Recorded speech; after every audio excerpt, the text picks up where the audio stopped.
Good of you to come, Valentine. And you, Miss Brooks. Thank you. Not at all, Mr. Barker. This we had to hear. Well, here we are. Refreshment before we get down to business, eh? See how you like that little concoction of my own. Oh, thanks, Barker. Long life. Even though you don't happen to subscribe to that old-fashioned notion. Oh, it is delicious. Yeah? Fools. What's that? You will notice I lifted my glass to my lips, but I did not drink. Yet you both went right ahead. How do you feel? How should we feel? Oh, it never occurred to you that I'd poison you, did it? George. Hey, wait a minute, Buster. With pleasure. Why should you poison us? Who knows? But this fact you do know. I am a confessed murderer. Yet you take not the simplest precaution. Brooksy, remind me to buy a portable stomach pump. Not a joking matter, Mr. Valentine. You know, I may be quite mad. Don't try to tell me you really have poisoned us. Very well. Wait and see. Or have you? Yes, wait and see. The lady said, have you? No, Mr. Valentine. As a matter of fact, I haven't poisoned you. You're perfectly all right. Perfectly. You just took 10 years off my life. Oh, no, I haven't poisoned you, but I have tested you, Mr. Valentine. Yeah, how'd I do, Professor? Your complete lack of caution indicates but two possibilities. One, you're like all the rest, you don't take me seriously, you don't believe I am a murderer. Or two, you're fantastically stupid. In either case, you're of little use to me. Now, good day. Not so fast, Barker. Let's ride with possibility number one for a minute. Oh, you don't believe that I am a murderer, is that it? A man's presumed to be innocent, Barker. Even if he presumes himself to be guilty? Well, I'm willing to be shown. Who'd you kill? Donald Anderson. And I want you to prove it, so the police will come and get me. Why did you kill him? Anderson was ugly. Ugly in mind and in spirit. So I removed him. Just like that, huh? Yes, just like that. And no one knew. But now you want them to know. Yes. You think I'm mad? No. You don't? You must be crazy. All sane people think I'm a crackpot. Just why do you want the world to know you're a murderer? Well, you see, Anderson's wife, Teresa, has been arrested for the murder. Now, I didn't anticipate that the police would be so gullible. Oh, I don't want anyone else to have to pay for my deed. I see. I've confessed. The police laugh at me. They have their suspect. They don't want to admit they're wrong. Oh, but they are devilishly wrong. And it's up to us to prove it. Well, Valentine, will you take the case? Well, what have I got to lose except my time and your money? And I have lots of time. And I have lots of money. Yes, perhaps you are worthy of the assignment after all. Thanks. Now, is there anything at all to prove that you killed Anderson? No, not a thing. That's the trouble. I was too brilliant, too disgustingly brilliant.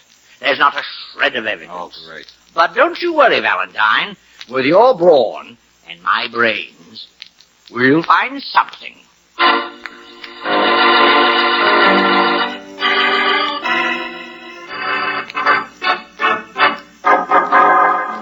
Valentine, you can save your energy on this Anderson case. We have it all sewed up. Maybe you dropped a couple of stitches, Lieutenant. It could have come apart at the seams. Oh, please, pal, go away, will you? I'm busy. Okay, if you want to besmirch your sterling record by helping to convict the wrong man. Or, in this case, it's a woman, isn't it, Riley? You know darn well it's a woman. Oh, okay, what's your angle, Valentine? Winslow Parker. Huh? Oh, no, not that slappy lunatic. Yeah, that slap-happy lunatic. What makes you so sure he didn't do the job? Because we happen to know Anderson's wife did it. Well, how about briefing me on the reasons?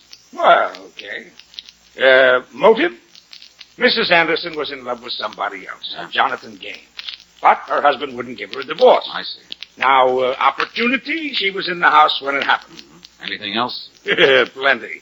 A couple of days before the murder, she buys a gun. Right after the murder, she gives the gun to her boyfriend, Mr. Gaines. And when we tried to get it from him, he says he lost it. We're supposed to swallow that. He lost the gun. Why'd she say she gave him the gun? To hang it on his slave bracelet? She says she was afraid her husband was going to try to kill Gaines, and she wanted him to be able to protect himself. Claims she didn't know at the time her husband was already dead. Riley, maybe she's telling the truth. Oh, come off it, pal, will you? It's an open and shut case. All we need is the gun to clinch it, and I think we can hang it on her even without it. Especially with Farnsworth's testimony. Hey, now, wait a minute. Who's Farnsworth, an added starter? Anderson's valet. He overheard Mrs. Anderson giving the gun to Gaines and practically admitting she did the job. Well, satisfied yet? Not quite. What more do you want? Conversation, Riley, conversation. With a valet.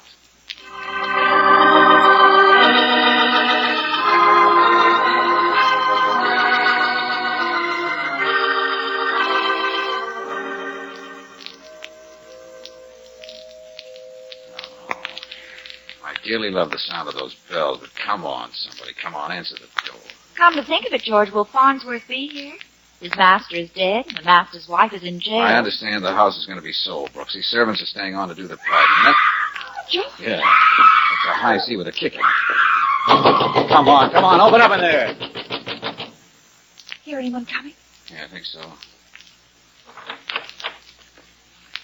Yes? Say, what plays here? Nothing, sir. We heard screams, she remarked brightly. Oh, that, miss. That was only Jessie. Only Jessie? Who's Jessie? The upstairs maid. Well, what happened to her? Nothing. Oh, just trying out for the Metropolitan auditions. Well, if you must know, sir, she's a sinner, and I don't like sin. Oh, great. Well, what did you do to Jessie? She'll be all right, sir. That's not what he asked. Very well. I struck her. Well, who are you to go around punishing sinners? Somebody must see that right prevails. Okay, Buster, okay. Where's Jessie now? In the kitchen, Hey, sir, Brooksy, but... go in and look after the girl while I have a talk with this avenging angel. All right, George. Now, Farnsworth, you are Farnsworth, aren't you? Yes, sir. Well, I'm coming in and ask you a few questions. You can close the door. Very well, sir. What do you wish to ask about? Mr. Anderson's murder. Ah, yes, the murder. Unfortunate occurrence, but then one must expect such things, mustn't one? Must one? Well, after all, that's life, isn't it? First thing you know, you're dead. Ah, yes, that's life. Oh, brother, Charlie Chan with the wrong accent. Now, look, I understand you overheard Mrs. Anderson giving a gun to Mr. Gaines and asking him to get rid of it. Correct. However, I should like you to understand, sir, I'm not in the habit of eavesdropping. But when there has been a murder, one feels it one's duty, as it were. Yeah, Farnsworth. You and your duty. I simply press the point because, as a gentleman's gentleman, I know how my fellow gentleman's gentleman would feel if it were thought that one of their fellow gentlemen's gentlemen was no gentleman. Do you follow? I think I lost you about 2 gentlemen back. But now look, what I want to know, Farnsworth, you're absolutely sure you heard Mrs. Anderson tell Mr. Gaines to get rid of that gun? Quite so, sir. She said, and I quote, "I've done something terrible, Jonathan. I've killed Donald. Here, take this gun and get rid of it for me before the police get here." Unquote. You're sure she said that? Absolutely, sir. However, since you repeat the question, am I to take it that you doubt my memory or my veracity? Well, frankly, Farnsworth, you're a doubtful character, name and all. You belong in a book. Oh, Brooksy, how's the sinner? Oh, she's busy consigning Farnsworth to the place he thinks she's going. Well, in that case, I guess there's nothing more for us to do around here. Come on, let's go. Where? Police headquarters, Brooksy. Oh, want to join us, Farnsworth? I? Why, no, sir. Don't you know it's old hat to suspect the butler or the valet?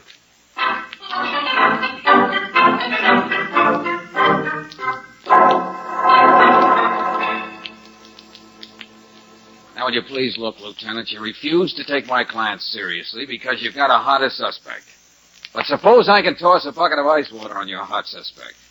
All right, Valentine. Toss. Okay, the valet, Farnsworth, is one of your chief witnesses, right? So? So? Did you know he's a religious fanatic, a one-man vice squad? Again, so? All right, now. Mrs. Anderson has been, shall we say, wandering a bit. Now, that's your big motive. And believe me, the way this Farnsworth is whacked up, it's just the sort of thing that would make him decide that it's his duty to punish her. Oh, you think Farnsworth is framing her for the murder as punishment for waltzing in 2 times? Oh, it's amazing how clear I make myself sometimes. But we know part of his story is true. The Anderson woman admits giving Gaines the gun, and he admits getting it from her. Yeah, but she doesn't admit the murder. Now, look, it's no use, Valentine. Mrs. Anderson gave Gaines that gun for him to get rid of. Okay. Well, why should she, unless she committed the murder? Riley, I've been checking. Anderson didn't have any cash when he died. House was mortgaged to the hilt. Everything he had was tied up in a heavy insurance policy he bought 1.5 years before he died. All right, well, don't you see? Barker could have killed Anderson with Mrs. Anderson's gun and left the gun by the corpse. Mrs. Anderson finds it, thinks her husband has committed suicide. So she takes the gun away and tells Gaines to get rid of it so she'll be convicted of murder. She wanted it to look like murder instead of suicide. But she didn't count on Farnsworth pinning the murder on her. But why would she want to... Oh, the insurance policy. Oh, you're a dazzling sight, Riley, when you light up. Yeah, the insurance. The company wouldn't pay off on a suicide since the policy was less than 2 years old. Well, stop gloating, Valentine. You could still be wrong. Stop griping, Lieutenant. I still could be right. Okay. I suppose I'd better look into it. Yeah, force yourself. I think I'll go report to my client. He'll be delighted to know I've practically got him at the door of the gas chamber.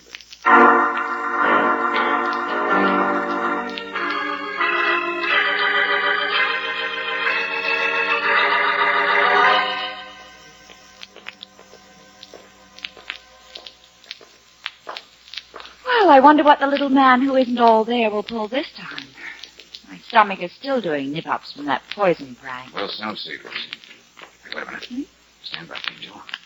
Somebody just came out of Parker's apartment. Oh, it's too late. He already saw it. Yeah, and he covered his face to make sure we can't see him. Hey, you, just a minute. Stay back. I said stay back. George! Oh, George, are you all right? Yeah, you okay, Angel? Oh, I'm fine, yeah. He didn't want to hit us. He aimed at the floor to make us stop. He took the back stairs. Oh, darling, did you see who it was? No, he kept one hand in front of his face. Well, let's get into Parker's and see what this is all about. Okay. Yeah, but aren't you being optimistic, darling? Expecting Barker to make any sense? I'm just an old Pollyanna. Come on, Barker, come on.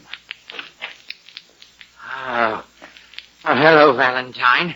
And Miss Brooks. Mr. Barker, what happened You to look like you've gone 15 rounds with a gorilla. Well,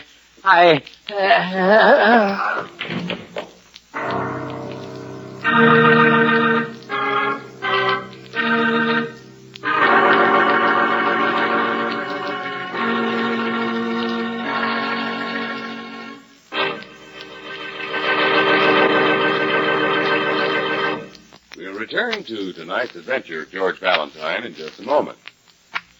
To get the best out of your car and to get economy through longer mileage, rely on Chevron Supreme gasoline.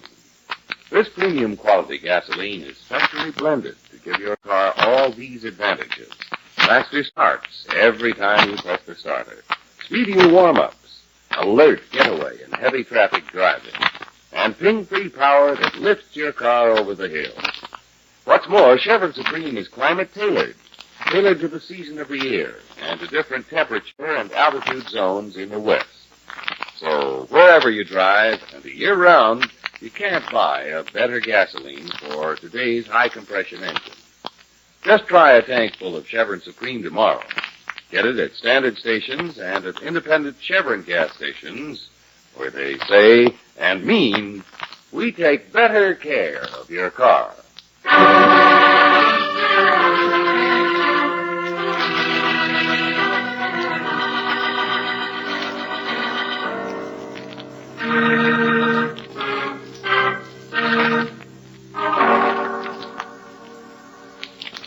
Now back to tonight's adventure of George Valentine. A man hires you to prove he is guilty of murder.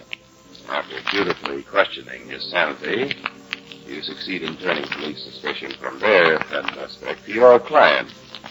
In the due course of events, a furtive character takes a few shots at you. And a moment later, your client himself comes to the door of his apartment and drops at your feet. Being like George Valentine, you don't rock all the way back on your heels because all along you've sniffed the proverbial rodent. He's coming too, George. Yeah, Brooksy. Hey, Parker. Parker, can you hear me? Yeah. What happened? Nothing. Nothing. If your eyes weren't swollen shut by whoever worked you over, I'd tell you to go look in the mirror. Now, if that's your idea of nothing. I mean nothing to do with the murder. No? No. It was just a burglar. You don't say. What did he take? Hey, Parker. Oh, he's passed out again, George. Yeah, you need to get on the phone and call a doctor. Yes, right.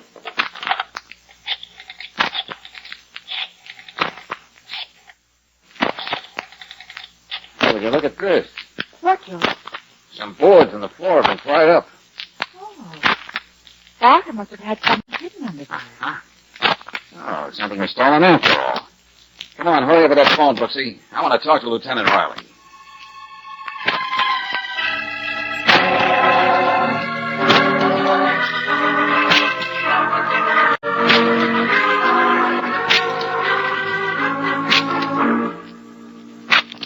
Well, I got here as fast as I could, Valentine. Now what goes? Maybe you can tell me, Lieutenant. All right, George. The doctor thinks it's all right to question Parker now. Okay, thank you, Brooksy. Come on, Riley. Right with you. Well, one thing's obvious, Lieutenant. He's lying about this being just an ordinary robbery. Whatever was under that floor was tied in with a murder somewhere. Well, maybe you're right. And whoever took it knew that Parker had it and beat him into telling where it was hidden. That's the way it stacks up to me. Oh. Hiya, Parker. How you feeling now? Oh, a little better, thanks. Hello, Lieutenant. I'm here under protest. I have some good news for you, my friend. Oh, what? Well, I've convinced the good lieutenant that there's something to your story after all. And if we stick together and work hard enough, we can make sure you die of an overdose of the gas chamber. That's right, Parker. You want me to believe you killed Anderson? Well, I'm willing to go along. So, suppose you give me the details, and then we can go into what happened here. I had you sized up right, Valentine. You did a thorough job. Therefore, I'd like to engage you for still another little task. I trust you'll be as successful. What now? Now, I want you to prove that I did not kill Anderson. What did he say? Listen, you, I'll have you committed. I'll have you hung. Don't shout, Lieutenant. I have a spitting headache. Oh, I give up. Very well, Lieutenant. You give up. How about you, Valentine? Are you as easily confounded? I'm confounded, all right. Oh, you won't take the case? I didn't say that. Now, look, Valentine. You just got through trying to prove this, well, whatever he is guilty. Now, do you mean to tell me that you're going to turn right around? What can I do, Lieutenant? After all, the customer's always right.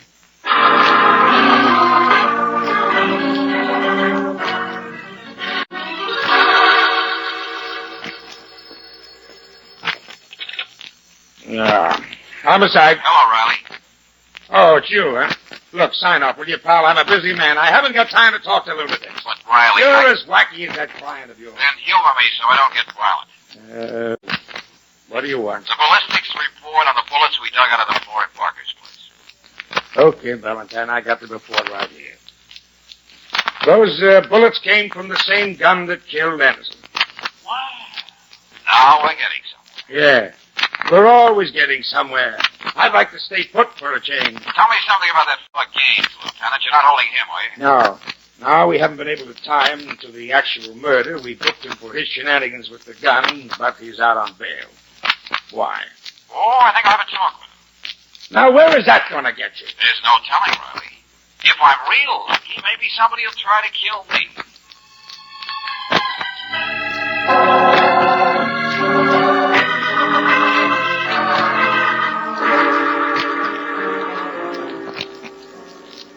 It won't take up much of your time, Mr. Gaines. All right. What do you want, Valentine? Some facts. Make a few notes for you, Brooksy. Yes, George. But look, Valentine, I told the police everything I know. I'm not the police. But you could have asked them. Oh, they think I'm crazy. Well, who am I to argue with the law? You mean you won't talk? Depends on what you ask. Well, first of all, how well do you know Winslow Parker? I don't. Never heard of him. Well, then... Just a second while I answer that. Yeah, sure. George, he's not going to go to jail. Want to bet? But I can tell where he's at. He's not going to talk. He doesn't have to talk. But you Just a stall, Brooksy. All I wanted was to get a good look at him. I have. He's the impulsive lad who was at Barker's, the one who was bouncing bullets off the floor. Are you sure? Positive. He tried to hide his face when he was there, but I saw enough. I recognize his voice, too. Then he's lying. He does know our erratic client. And now that I know it was Gaines who made that hasty exit, it all fits. Oh, don't keep it a secret. Well, look, Barker hired me to prove he killed Anderson. Yes. And all of a sudden he wants me to prove he didn't kill Anderson. I know. I was there, remember? Okay, then. Why the switch? Don't ask me. This is your party. Well, look, consider when Barker made the switch. Right after something was stolen from him.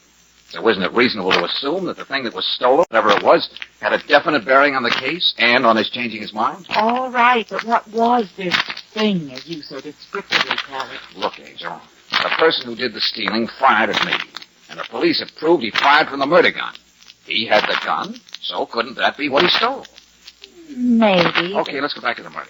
You never left it very far behind. Now, look, I built up a theory around Anderson's insurance policy. You mean that the company wouldn't pay off in case of suicide? Yeah, but there's another situation in which they wouldn't pay off. And that seems to be the real cause of everything that's happened. What? The insurance company wouldn't pay if the beneficiary killed in order to collect. Oh, now I see what you're driving. Yeah, Mrs. Anderson kills her husband, gives the gun to Gaines to get rid of it. But Parker happens to see Gaines throw away the gun. He gets it and tries to blackmail Gaines and Mrs. Anderson with it. Very neat. The gun is registered in Mrs. Anderson's name so that if it's found and proven to be the murder weapon, we'll clinch the case against her. The trial would be just a civilized formality, Brooksy. But she can't pay blackmail because she has no money and can't collect the insurance as long as she's suspected of the murder. So Barker agrees to confess so that Mrs. Anderson can collect and pay him off. That's it, Brooksy. He plays it wacky, hoping to get off with an insanity plea. But he has an ace up his sleeve in case anything goes wrong. The gun. If he is convicted of first-degree murder, he can always throw the guilt back on Mrs. Anderson by producing the murder weapon. That is, he could until Gaines stole it. Exactly. Gaines let Barker stick his neck out, then stole the gun from him, hoping to pin the murder on Barker. Gaines and Mrs. Anderson walk hand in hand into the sunset. Feeding. Nicely put, Valentine. Ah, my. What big ears you have. Don't move, either of you. Oh, why should we? We're just as relaxed as a weightlifter and a barbell ad. This is the gun you were talking so much about, Valentine. Looks like it still has one more job to do. You're so right. It has. Riley. Stop it, Gaines. What's that? You heard the lieutenant. Careful, George. Let it drop or you'll be carrying this arm around in a paper bag. Well, you know, sometime you'll have to show me how you do that, Valentine. Yeah, just call me Gorgeous George. Gaines, you were right about this gun having one more job to do. It's going to sew up the case against you and Mrs. Anderson. This time for good.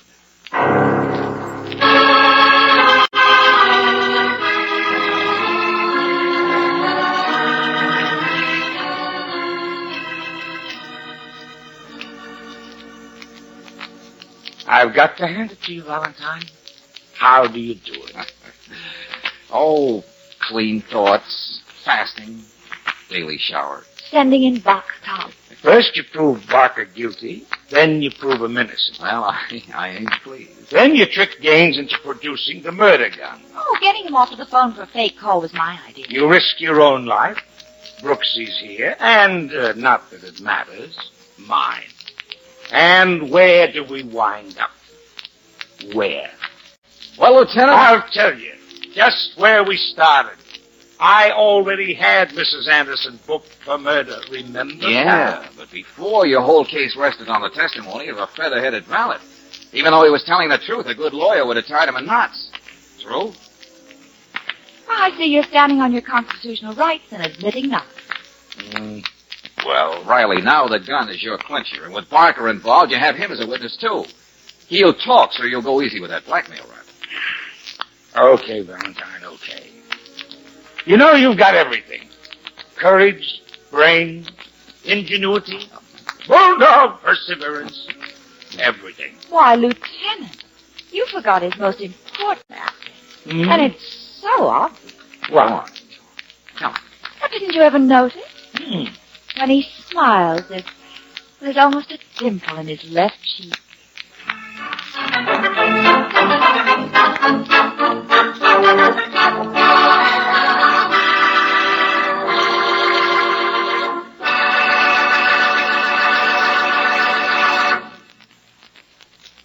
Anyone who has ever run a vacuum cleaner knows it has to be emptied at regular intervals or it's no go. Same thing holds true for your car's engine. That's why a crankcase drain and a refill with compounded RPM motor oil at regular intervals is so all important. You see, RPM has a special detergent compound that cleans as it lubricates. It controls the harmful wear-causing particles that collect in any engine, prevents them from depositing on and scratching finely polished interior engine parts, and gets rid of them when you have the oil changed. And RPM not only keeps your car's engine cleaner, it fights off corrosion, rust-proofs internal engine parts, and clings to the hot spots left bare and exposed to wear by ordinary motor oils. Next time you ask for motor oil, ask for RPM motor oil. Regular use of RPM means added life for your car's engine. No wonder RPM is first choice in the West. Get it tomorrow at any independent Chevron gas station or standard station where they say and mean, we take better care of your car.